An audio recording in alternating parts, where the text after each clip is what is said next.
నమస్కారం wasn't news కి స్వాగతం నేను మీ కేఆర్కే రాజు ముందుగా ఈనాటి ముఖ్యాంశాలు చూద్దాం నిర్ణీత సమయం ఉదయం 8 గంటలకే ఓట్ల లెక్కింపు ప్రారంభం సజావుగా ఓట్ల లెక్కింపు కార్యక్రమం చేపట్టాలన్న జిల్లా కలెక్టర్ నాగలక్ష్మి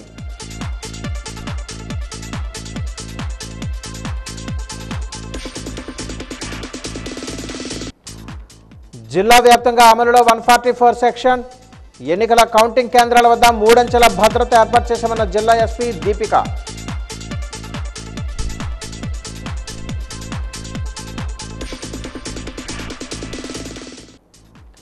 ఆత్మ సౌందర్యంతో శోభిల్లే దివ్య తేజోరూపుడు ఆంజనేయుడు నగరమంతా ఘనంగా హనుమ జయంతి వేడుకలు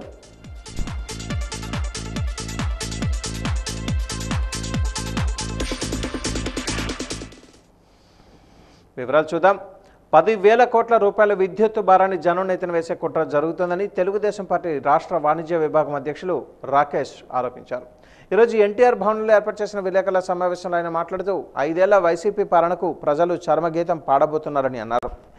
వైసీపీ ప్రభుత్వం వెళుతూ విద్యుత్ ఛార్జీలు పెంచి జనం మీద భారం మోపడానికి వ్యాపారస్తుల నడ్డి విరచడానికి సిద్ధమైపోయిందని ఆగ్రహం వ్యక్తం చేశారు. వ్యాపారస్తుల్ని అనేక రకాలుగా పీల్చి పిప్పి చేయటమే కాకుండా ఈ వెళ్ళిపోతున్న ప్రభుత్వం పోతూ కూడా మళ్ళీ కరెంటు విద్యుత్ ఛార్జీలు పెంచి జనం మీద భారం మోపటానికి వ్యాపారస్తులు నడ్డి విరచడానికి సిద్ధమైపోయింది. ఎందుకబ్బా ఇంత ఇబ్బంది వ్యాపారస్తులు కానీ కనుక మనం అగ్రజైతే ఈ వ్యాపారస్తులు అంటే జగన్మోహన్ రెడ్డికి ఒక్క నిమిషం కూడా పడదు. అతను ఒక్కడే వ్యాపారం చేసుకోవాలని ఒక్క జీవితం, అతను ఒక్కడే బాగుండాలని ఒక కోరిక తప్ప ఏ ఒక్కడు కూడా వ్యాపారం చేయకూడదని అతని యొక్క అంతిమ లక్ష్యం. మరి చూస్తూ ఉంటే కరెంటు బిల్లులు 250 వచ్చే కరెంటు బిల్లులు ఈరోజు 4,000 5,000 వచ్చేదాకా వెళ్ళినాయి అంటే చిరు వ్యాపారస్తులు ఈరోజు బతికే పరిస్థితి ఉందా? ఎట్లా ఉంది ఈరోజు పరిస్థితి? ఇష్టం వచ్చినట్టు కార్పొరేషన్స్ ద్వారా అప్పులు చేస్తూ ఇష్టం వచ్చినట్టు నిధులు తీసుకొచ్చి ఆ నిధుల్ని ఎటు కావాలంటే అటు మళ్ళించుకోవటం, ఎటు కావాలంటే ఏదో చేసుకోవటం, అడ్డదిడ్డంగా ప్రభుత్వాన్ని అడ్డదిడ్డంగా తనకు కావాల్సినట్టు వాడుకునే రోజులు దిగజారిపోయాడంటే ఈ 4.5 సంవత్సరాల్లో మనం ఈరోజు ఈ పరిపాలన చూస్తే సిగ్గుచేటేసింది. నిజంగా జగన్మోహన్ రెడ్డి కనుక తన పరిపాలనను అద్దంలో చూసుకుంటే తన మీద తానే సిగ్గుతో తలదించుకునేలాగా పరిపాలన చేశాడు ఈ జగన్మోహన్ రెడ్డి. అయిపోయింది, కాలం చెల్లింది. ఈరోజు ఎక్స్పైరీ డేట్ దగ్గర పడ్డది వారికి. మరొక 2-3 రోజుల్లో కొత్త ప్రభుత్వం రాబోతా ఉంది. తెలుగుదేశం పార్టీ ప్రభుత్వం, ఎన్డీఏ ప్రభుత్వం బలంగా జనం ఏదైతే కోరుకున్నారో ఆ ప్రభుత్వం ఏర్పడబోతా ఉంది. అందరం కూడా వ్యాపారాలు బాగుండే విధంగా అన్ని రకాల మంచి నిర్ణయాలు తీసుకుంటాం. ఖచ్చితంగా ఫ్రెండ్లీ బిజినెస్ పీపుల్గా ఈ రాష్ట్రాన్ని పెట్టి అందరికీ కూడా మంచి సదుపాయాలు ఏర్పాటు చేసి వ్యాపారాలకి సుముఖంగా రెడ్ కార్పెట్ వేసే విధంగా రాబోయే ఎన్డీఏ ప్రభుత్వంలో చర్యలు తీసుకుంటామని మీ అందరికి కూడా తెలియజేస్తాం. సార్వత్రిక ఎన్నికల్లో తుది ఘట్టమైన ఓట్ల లెక్కింపు ప్రక్రియ ఈ నెల 4వ తేదీన ఆంధ్ర యూనివర్సిటీలో జరగనుందని, ఈ కార్యక్రమం ప్రశాంతంగా సజావుగా జరిగేందుకు కృషి చేయాలని విశాఖ జిల్లా కలెక్టర్, జిల్లా ఎన్నికల అధికారి మల్లికార్జున రిటర్నింగ్ అధికారులను, పోలీసు అధికారులను కోరారు. జూన్ 4వ తేదీన జరగనున్న ఓట్ల లెక్కింపు ప్రక్రియకు సంబంధించి అన్ని ఏర్పాట్లు ఇప్పటికే పూర్తి చేసినట్లుగా కలెక్టర్ తెలిపారు. ఈ సందర్భంగా కలెక్టర్ మాట్లాడుతూ ఈ నెల 4వ తేదీన జరగనున్న ఓట్ల లెక్కింపు సమయంలో రిటర్నింగ్ అధికారులు, పోలీసు అధికారులు చాలా అప్రమత్తంగా ఉండాలని సూచించారు. స్ట్రాంగ్ రూమ్ నుంచి బ్యాలెట్ బాక్సులను పొందిన నాటి నుంచి ఓట్ల లెక్కింపు ప్రక్రియ ముగిసే వరకు అనుక్షణం అప్రమత్తంగా వ్యవహరించాలని తెలిపారు. పోలీస్ కమిషనర్ రవిశంకర్ మాట్లాడుతూ కౌంటింగ్ ప్రక్రియను నిర్వహించేందుకు పటిష్ట భద్రతా ఏర్పాట్లు చేపట్టినట్టుగా చెప్పారు. స్ట్రాంగ్ రూమ్ల వద్ద 3 అంచెల భద్రత ఏర్పాటు చేయడం జరిగిందని అన్నారు.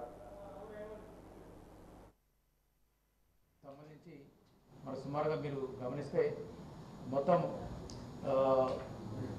21 కౌంటింగ్ హాల్స్ ఏర్పాటు చేసుకోవడం జరిగింది. సో ఇందులో మనకి 14 కౌంటింగ్ హాల్స్ వచ్చి ఈవీఎం కౌంటింగ్ హాల్స్ ఉంటాయి. అలాగే 7 కౌంటింగ్ హాల్స్ పోస్టల్ బ్యాలెట్కి పెట్టడం జరుగుతుంది. అంటే మనకు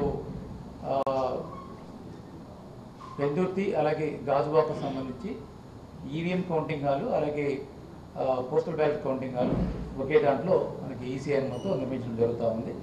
అలాగే మనకి రిమైనింగ్ 5 అసెంబ్లీ కాన్స్టిట్యూన్సీకి సపరేట్గా పోస్టల్ బ్యాలెట్ కౌంటింగ్ జరుగుతుంది. ప్లస్ పార్లమెంట్ తాలూకా డిఈఓ ఆధ్వర్యంలో ఇంకొక కౌంటింగ్ హాల్ సపరేట్గా ఉంది.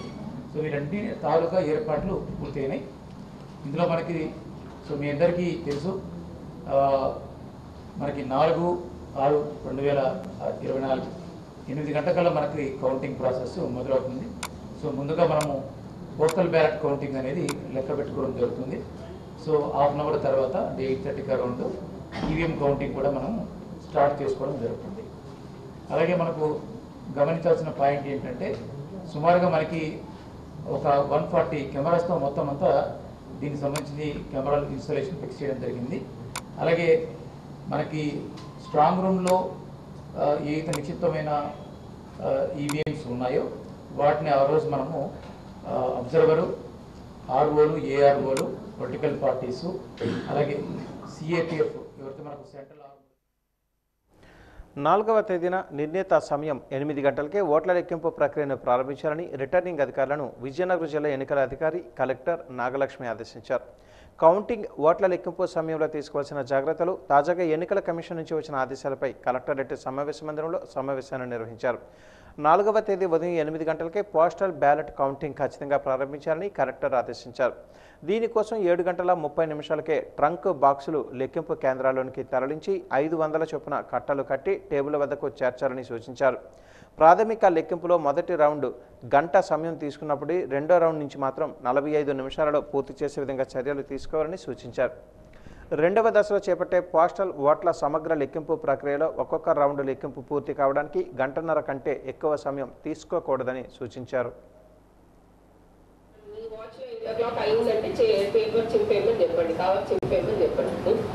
ఓకే, పక్కన ఊళ్ళో స్టార్ట్ అయిందా, కరెక్ట్గా ఫోన్ చేస్తా, అదంతా అన్నెసెసరీ. మీ వాచ్లో 8 o'clock అయితే యూ స్టార్ట్.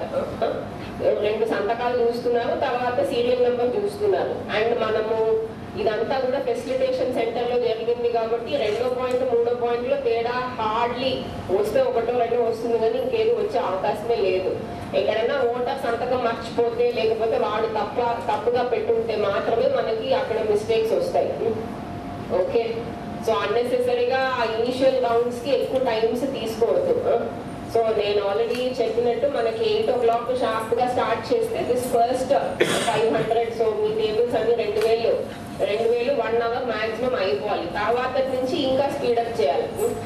ఫస్ట్ రౌండ్కి 1 hour maximum cut off, because it is first round కొంచెం అలవాటు అవ్వాలి కాబట్టి. ఇంకా మీ హాల్లో సెకండ్ రౌండ్, థర్డ్ రౌండ్ ఉంటే ఇంకా ఫాస్ట్ చేసుకోవాలి, 45 minutes కల్లా చేసుకోవాలి.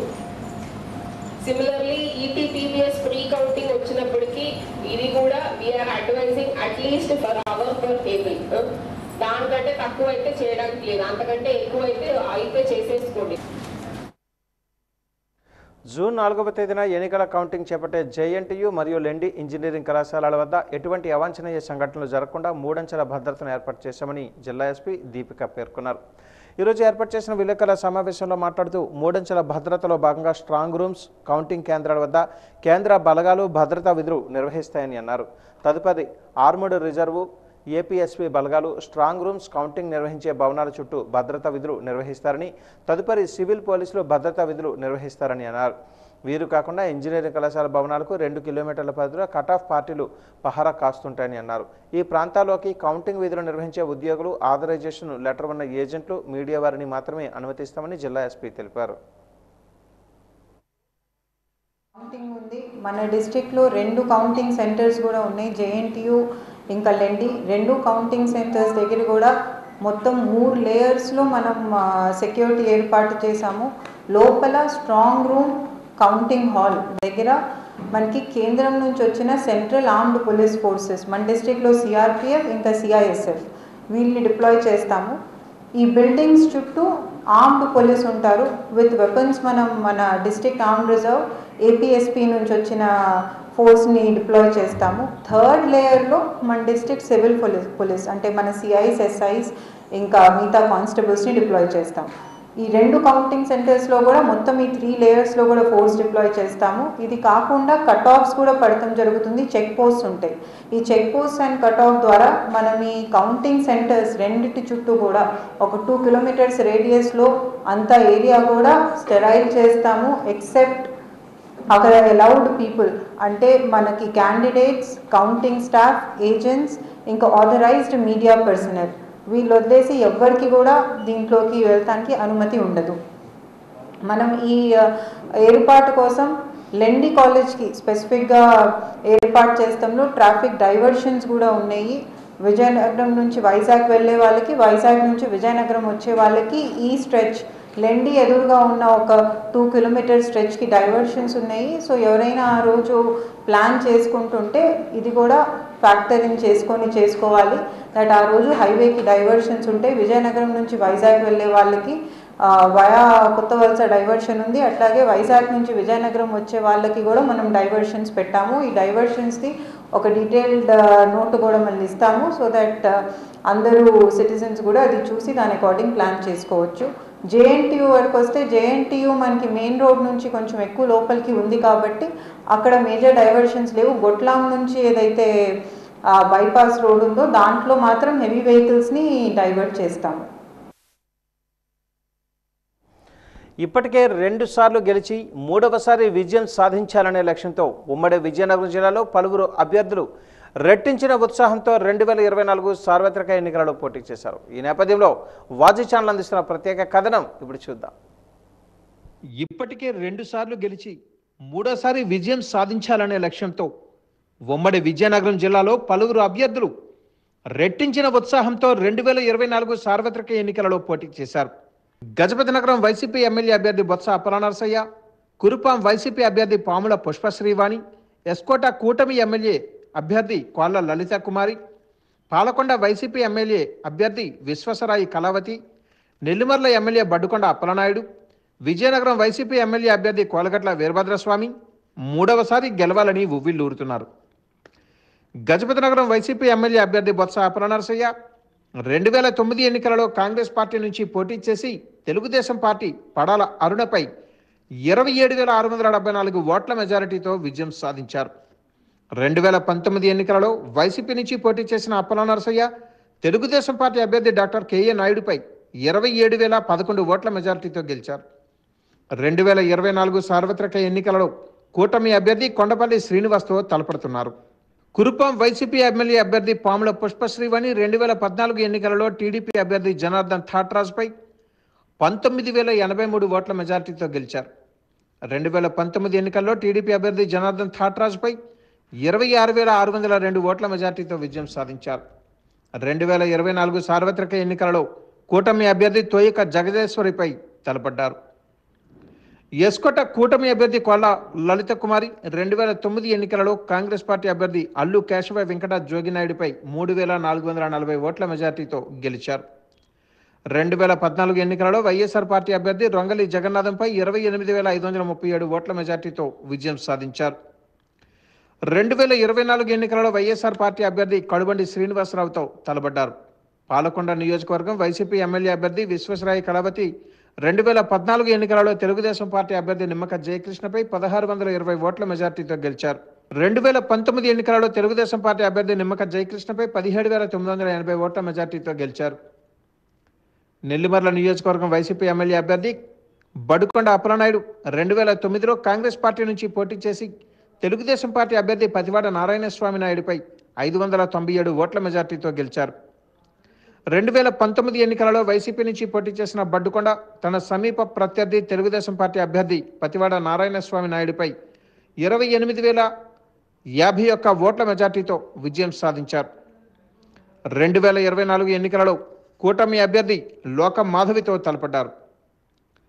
విజయనగరం వైసీపీ ఎమ్మెల్యే అభ్యర్థి కోలగట్ల వీరభద్రస్వామి 2004లో ఇండిపెండెంట్గా పోటీ చేసి టీడీపీ అభ్యర్థి పూసపాటి అశోక్ గజపతి రాజుపై 1,126 ఓట్ల మెజార్టీతో విజయం సాధించారు.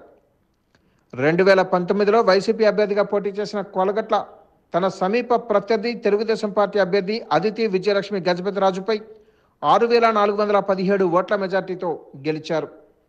3వసారి గెలిచేందుకు ఉవ్విళ్లూరుతున్న నాయకులు విజయ బావుట ఎగరవేస్తారో ఓటమి పాలవుతారో జూన్ 4వ తేదీన తేలనుంది.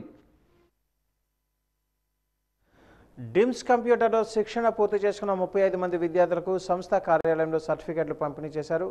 డిమ్స్ కంప్యూటర్స్ 31వ వార్షికోత్సవంలో భాగంగా మీడియా సమావేశంలో అధినేత కేఎస్బీకే రాజు మాట్లాడుతూ నేడు విద్యార్థులకు అవసరమైన C language, Python language, Java, C++, Oracle, digital marketing మొదలైన కోర్సులలో అత్యుత్తమ శిక్షణ అందిస్తూ ISO గుర్తింపు కలిగిన సర్టిఫికెట్లు ఇస్తున్న సంస్థ డిమ్స్ అని అధినేత రాజు తెలిపారు. గత 31 సంవత్సరాలుగా సుమారు 40,000 మంది విద్యార్థులకు శిక్షణ పొందినట్లుగా చెబుతూ ప్రస్తుతం వారు దేశ విదేశాలలో అనేక రంగాలలో స్థిరపడినట్లుగా తెలియజేశారు.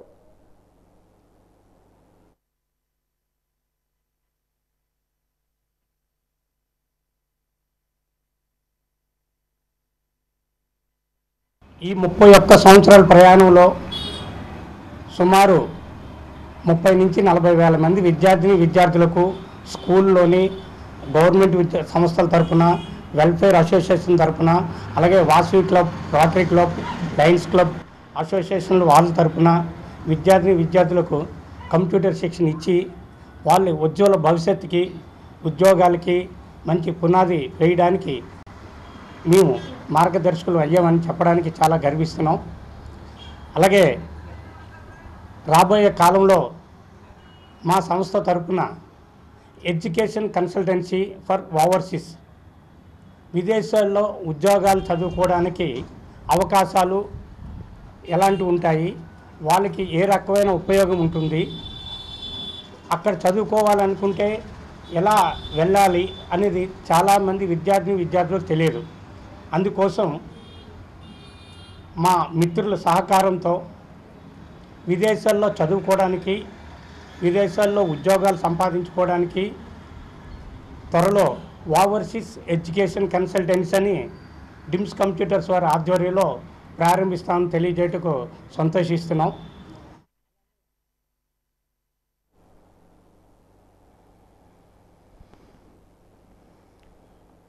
పాలు శ్రేష్టమైన బలవర్ధక ఆహారం. పాలులో అన్ని రకాలైన పోషక విలువలు ఉన్నాయి. ఐక్యరాజ్య సమితికి చెందిన ఫుడ్ అండ్ అగ్రికల్చర్ ఆర్గనైజేషన్ పిలుపు మేరకు 2001వ సంవత్సరం నుంచి ప్రతి సంవత్సరం జూన్ 1వ తేదీన ప్రపంచ పాల దినోత్సవాన్ని జరుపుకుంటారు. ప్రపంచ పాల దినోత్సవం సందర్భంగా వాజీ ఛానల్ అందిస్తున్న ప్రత్యేక కథనం ఇప్పుడు చూద్దాం. ప్రపంచవ్యాప్తంగా సుమారు 100 కోట్ల మంది పాడి పరిశ్రమ మీద ఆధారపడి జీవిస్తున్నారు. 500 కోట్ల మంది పాల ఉత్పత్తులు భుజిస్తున్నారు. భారతదేశం వ్యవసాయ ఆధారితంగా పాడి పరిశ్రమ మీద నడుస్తుంది. ప్రపంచ పాల మార్కెట్లో 13,000 బిలియన్ల వ్యాపారం మనదే. ప్రపంచ పాల ఉత్పత్తిలో 25% వాటా మన దేశానిదే. గేదెల ద్వారా 60%, ఆవుల ద్వారా 35%, మేకల ద్వారా 5% పాలు ఉత్పత్తి జరుగుతుందని ఒక అంచనా. పాడి పరిశ్రమలో ఆవు పాలు, గేదె పాలు ఉత్పత్తి చేసినా ప్రపంచవ్యాప్తంగా ఆవు పాలు మాత్రమే అధిక స్థాయిలో ఉత్పత్తి చేస్తున్నారు. ఆవు పాలనే ఎక్కువ మంది వినియోగిస్తున్నారు. అమెరికా, బ్రిటన్ వంటి అభివృద్ధి చెందిన దేశాలలో 90%కు పైగా పాలు జెర్సీ ఆవుల నుంచి లభ్యమవుతున్నాయి. పాల ఉత్పత్తిలో భారతదేశం, అమెరికా మొదటి 2 స్థానాల్లో ఉన్నాయి. పాలలో ఆవు పాలు చాలా శ్రేష్టమైనవి. పాలలో విటమిన్ డి, భాస్వరం, vitamin B12, vitamin A, niacin, lactose, carbohydrates, potassium, కొవ్వులు వంటి మంచి పోషకాలున్నాయి. పాలలో పిండి పదార్థాలు, డిటర్జెంట్ పౌడర్ మిశ్రమం చేస్తారు. అందుకు మనం పాలను వేడి చేస్తున్నప్పుడు కొన్ని చుక్కల అయోడిన్ వేస్తే పాలు నీలం రంగుకు మారితే కల్తీ పాలుగా గుర్తించవచ్చు. Indian council of medical research వారి సిఫారసు మేరకు ఒక వ్యక్తి ఆరోగ్యంగా ఉండాలంటే ప్రతిరోజు 280 గ్రాముల పాలు తీసుకోవాలి. ఇటీవల జరిగిన వెల్ష్మన్ అధ్యయనం ప్రకారము పాలు ఎక్కువ తాగే వాళ్ళలో కంటే తక్కువ తాగే వాళ్ళలో గుండెపోటు ఎక్కువగా వచ్చే అవకాశాలు ఉన్నాయని తెలుస్తోంది. కాస్మెటిక్స్ లాంటి సౌందర్య సాధనాలలో కూడా పాలు ఎక్కువగా ఉపయోగిస్తారు. పురాణాలలో కొన్ని విషయాలు ప్రస్తావనకు వచ్చాయి. విష్ణువు పాల సముద్రంలో శేషపానం మీద పౌలిస్తాడని, వినాయక వ్రతముల ప్రకారం శ్రీకృష్ణుడు పాలబాండంలో చవితినాడు చంద్రుని చూడడం వల్ల నీలాపనింద కలిగిందని చెప్పబడింది. పాలు తాగడం వల్ల కళ్ళు తేటగా ప్రకాశవంతంగా ఉంటాయి. శరీరానికి ఆరోగ్యకరమైన మెరుపు వస్తుంది. శరీరంలోని అవయవాలన్నింటిలోనూ సరిపడా శక్తి చేరుకుంటుంది. సజావుగా రక్త ప్రసరణ జరుగుతుంది. రక్త ప్రసరణ సహజ సిద్ధంగా మెరుగుపడుతుంది. కడుపులో యాసిడ్ తయారవుతూ హైపర్ ఎసిడిటీతో బాధపడే వాళ్లకు పాలు చక్కటి ఆహారం. నిద్రలేమితో బాధపడే వాళ్లకు పాలు వరప్రసాదం లాంటివి. జలుబు, గొంతు, బొంగులు పోవటం, ఉబ్బసం, టాన్సిలైటిస్, బ్రాంకైటిస్ లాంటి వ్యాధులకు పాలు దివ్య ఔషధంగా పనిచేస్తాయి. ప్రతిరోజు తాగడం వల్ల ఎముకలు బలంగా తయారవుతాయి. ప్రతి ఒక్కరిలో ఆధ్యాత్మిక విలువలు పెంపొందించుకోవాలని శ్రీరామ సేవా సమితి కన్వీనర్ భద్రాద్రి సీతారామం అన్నారు. నగరంలోని శంకరమఠంలో హనుమత్ జయంతి కార్యక్రమం సందర్భంగా పారాయణాన్ని నిర్వహించారు. లోక కళ్యాణార్థం విశ్వశాంతిని కోరుతూ 30 మంది పారాయణదారులతో 12 ఆవృత్తులు సుందరకాండ పారాయణను గావించారు. ఈ సందర్భంగా ఆయన మాట్లాడుతూ సుందరకాండ పారాయణం వల్ల లోకానికి శాంతి చేకూరుతుందని అన్నారు. ఈ కార్యక్రమంలో డాక్టర్ కట్టమూరి చంద్రశేఖర్, సూర్యలక్ష్మి తదితరులు పాల్గొన్నారు.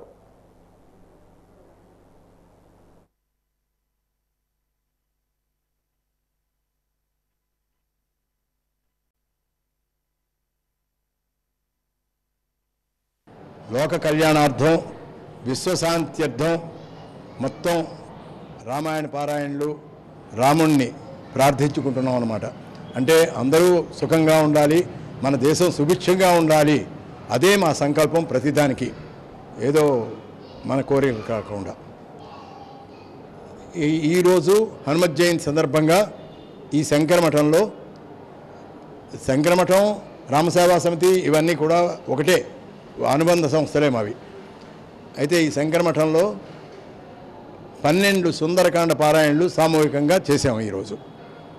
అది చాలా గొప్ప విషయమే. అలాగే రేపు జూలై 5వ తారీఖు నుండి 14వ తారీఖు వరకు శ్రీరామ మహాసామ్రాజ్య పట్టాభిషేకం. అంటే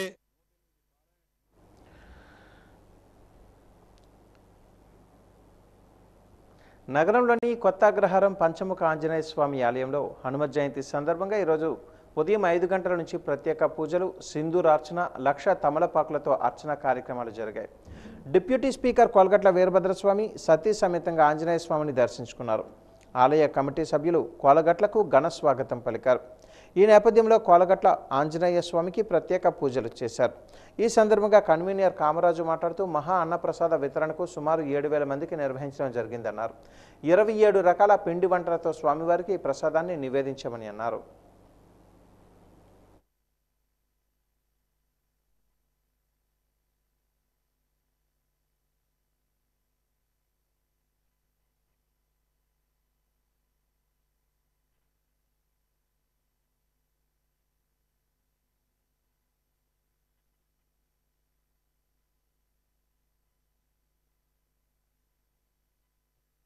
పంచముఖ ఆంజనేయ స్వామి దేవాలయంలో గౌరవ అధ్యక్షులైన శ్రీ కోలగట్ల వీరభద్రస్వామి గారి సలహాలు సూచనల మేరకు ప్రతిరోజు అనేక సేవా కార్యక్రమాలు నిర్వహించడం జరుగుతుంది. అందులో భాగంగా నిరంతరం అన్నం పరబ్రహ్మ స్వరూపం, ఆకలి తీర్చుటకు అన్న ప్రసాదితుల కార్యక్రమాన్ని మహాబృహత్తర కార్యక్రమం మన యొక్క ట్రస్ట్ ద్వారా నిర్వహించడం జరుగుతుంది. అందులో భాగంగా ఈరోజు హనుమత్ జయంతి పురస్కరించుకొని స్వామి నగరంలోని కొత్తపేట ఆంజనేయ స్వామి ఆలయంలో హనుమాన్ జయంతి వేడుకలు ఘనంగా జరిగాయి. అలాగే 3 కోవెలలో కూడా హనుమాన్ జయంతి వేడుకలు వైభవంగా జరిగాయి. ఈ 2 ఆలయాలు శ్రీరాముని నామంతో మారుమోగాయి. ఆంజనేయ స్వామి దీక్షాదారులు భక్తి గీతాలను ఆలపించారు. ఆంజనేయ స్వామిని ప్రత్యేకంగా అలంకరించారు. ఈ సందర్భంగా బీజేపీ నాయకులు యమంది సుధీర్, కృష్ణ, గాయత్రి శర్మలు మాట్లాడుతూ ఆంజనేయ స్వామిని దర్శించుకున్న వారికి సుఖ సంతోషాలు కలుగుతాయని అన్నారు.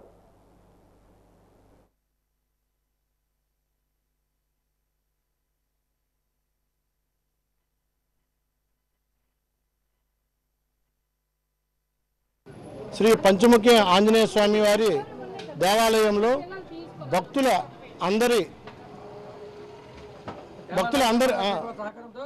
దేవాదాయ ధర్మాదాయ సహకారంతో ఇక్కడ మన ప్రధాన అర్చకులు గోపాలాచార్యులు ఆధ్వర్యంలో ఈ హనుమాన్ జయంతి కార్యక్రమం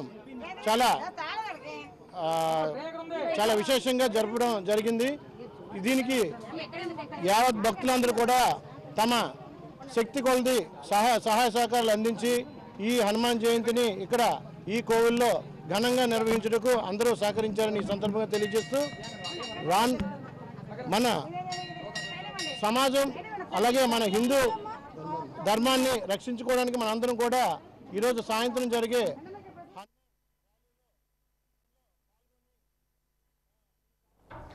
హనుమాన్ జయంతి సందర్భంగా కంటోన్మెంట్లోని కొలువైన ఆంజనేయ స్వామి వారి ఆలయంలో ప్రత్యేక పూజలు నిర్వహించారు. ఈ ఆలయంలో విశిష్టత ఏమిటంటే 2 సార్లు హనుమాన్ జయంతి ఈ దేవాలయంలోనే జరుగుతుందని అన్నారు. చైత్ర పౌర్ణమి నాడు నార్త్ ఇండియన్ సాంప్రదాయం ప్రకారం ఆ రోజు జరుపుతారు.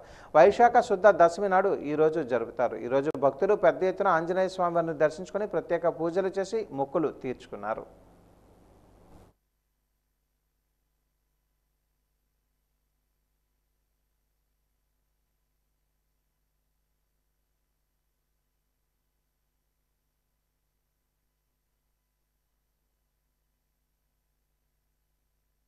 వేసవిలో ప్రతి ఒక్కరూ అప్రమత్తంగా ఉండాలి.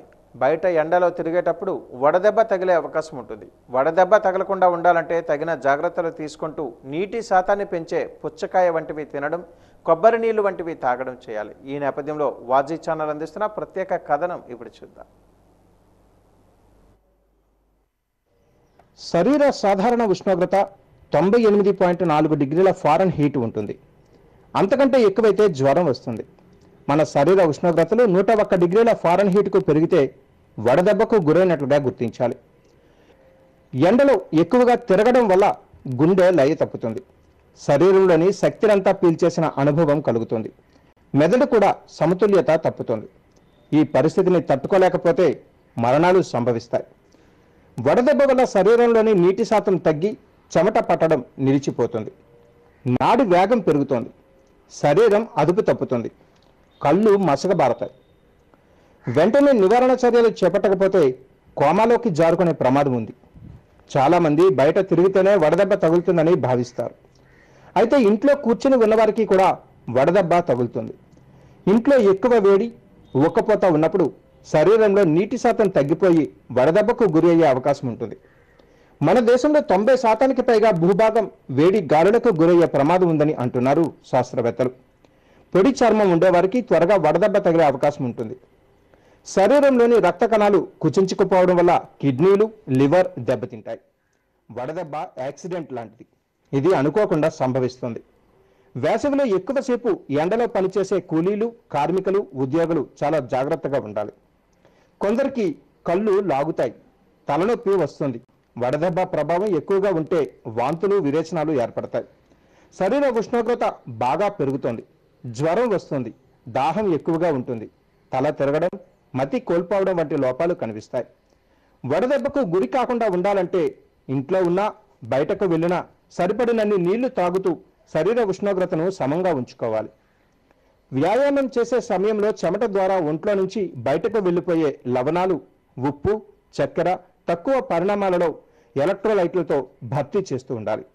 వేసవిలో తీవ్రమైన శ్రమ లోను చేసే వ్యాయామాలు తగ్గించాలి. వడదెబ్బ తగిలిన తర్వాత మళ్ళీ ఎండలోకి వెళ్ళకూడదు. విశ్రాంతి తీసుకోవాలి. వడదెబ్బ తగిలిన వ్యక్తికి చల్లని ప్రదేశంలోనికి తీసుకొని వెళ్ళాలి. శరీరాన్ని ఐస్ నీటితో తొడవాలి. అవకాశం ఉంటే వెంటనే వైద్యుడి వద్దకు వెళ్ళాలి. వడదెబ్బ తగలకుండా ఉండాలంటే ఎండలో బయటకు వెళ్ళేటప్పుడు తలకు టోపీ పెట్టుకోవాలి. గొడుగు తీసుకొని వెళ్ళాలి. ఆరోగ్యంగా ఉండడం కోసం రోజుకి 5-6 లీటర్లకు తగ్గకుండా నీటిని త్రాగాలి. ఉప్పు కలిపిన ద్రవాలు త్రాగాలి.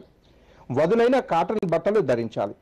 వడదెబ్బ వల్ల కళ్ళు పొడిబారే అవకాశం ఉంటుంది కాబట్టి బయటకు వెళ్ళేటప్పుడు తప్పకుండా కళ్ళజోడు పెట్టుకోవాలి.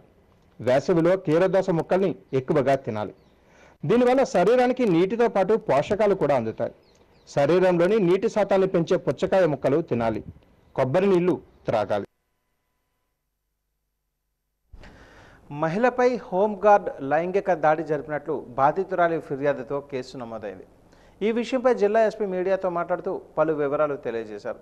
దిశ పోలీస్ స్టేషన్లో ఇప్పటికే కేసు నమోదైందని, నిందితుడిని ఇప్పటికే అరెస్టు చేశామని, ఈ విషయంపై శ్రీకాకుళం ఎస్పీతో కూడా మాట్లాడమని, అతనిని ఉద్యోగం నుంచి తొలగించేంత కఠిన శిక్షలు అమలు చేస్తున్నామని, అవసరమైన చర్యలు చేపడతామని అన్నారు.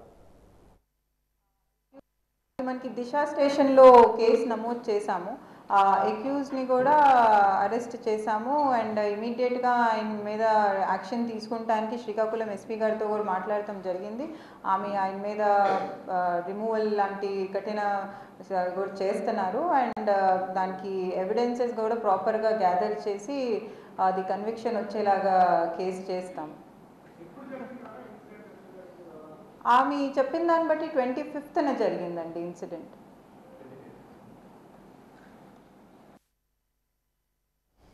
హిందూ ధర్మరక్షణ సమితి ఆధ్వర్యంలో హనుమాన్ జయంతి సందర్భంగా శోభాయాత్ర అంగరంగ వైభవంగా జరిగింది. కోట జంక్షన్ వద్ద శోభాయాత్ర ర్యాలీ ఘనంగా ప్రారంభమైంది. ఆ ప్రాంతమంతా శ్రీరాముని నామంతో మారుమోగింది. భజన బృందాలు, కోలాటం తదితర పలు సాంస్కృతిక ప్రదర్శనలు నిర్వహించారు.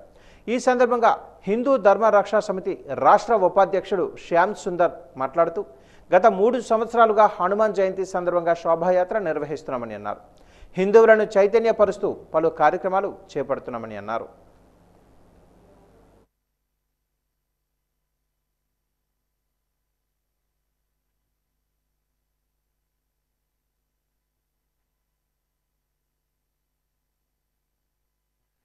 మేము ఈ హనుమాన్ శోభయాత్ర గత 3 ఏళ్ళుగా చేస్తున్నాం. ఇది 3వసారి. ఎంతో వైభవంగా ఈ యొక్క కార్యక్రమాన్ని మేము చేస్తున్నాం. హిందువులందరిలో చైతన్యం తేవాలని, అలాగే మన శక్తి చాటాలని ముఖ్య ఉద్దేశంతో ఈ కార్యక్రమం చేపట్టాం. అదేవిధంగా ఎంతో కనుల సందర్భంగా కనులమాయంగా ఎంతో శోభామాయంగా అద్భుతంగా ఈ యొక్క కార్యక్రమం చేస్తున్నాం. గతసారి 10,000 మంది వరకు వచ్చారు. ఈసారి ఇంకా ఎక్కువ మంది వస్తున్నారు. మీరే చూస్తున్నారు. మొత్తం విజయనగరం అంతా కాషాయంతో దద్దరిల్లిపోతుంది. చుట్టుపక్కల విలేజ్ల నుంచి 50 వార్డుల నుంచి పక్క ఊర్ల నుంచి కూడా చాలామంది జనాలు వచ్చారు. ఉదయం నుంచి కూడా చాలా కార్యక్రమాలు చేపట్టాం. మధ్యాహ్నం అన్నదానం చేశాం. అదేవిధంగా ఉదయాన్నే సత్కారించాం, 50 మందికి సత్కారం చేశాం. అదేవిధంగా ఇప్పుడు ఈ శోభయాత్ర చాలా కన్నుల పండగ వివిధ వేషాలతో, వాయిద్యాలతో, చాలా రకాల వేషాధారణతో ఈ కార్యక్రమం చేపట్టాం. వాజన్ న్యూస్ ముగించే ముందు ముఖ్యాంశాలు మరోసారి. నిర్ణీత సమయం ఉదయం 8 గంటలకే ఓట్ల లెక్కింపు ప్రారంభం. సజావుగా ఓట్ల లెక్కింపు కార్యక్రమం చేపట్టాలన్న జిల్లా కలెక్టర్ నాగలక్ష్మి.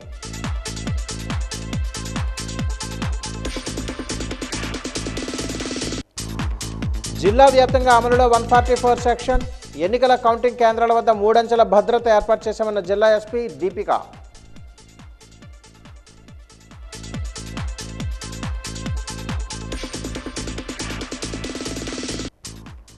ఆత్మ సౌందర్యంతో శోభిల్లే దివ్య తేజరూపుడు ఆంజనేయుడు. నగరమంతా ఘనంగా హనుమత్ జయంతి వేడుకలు.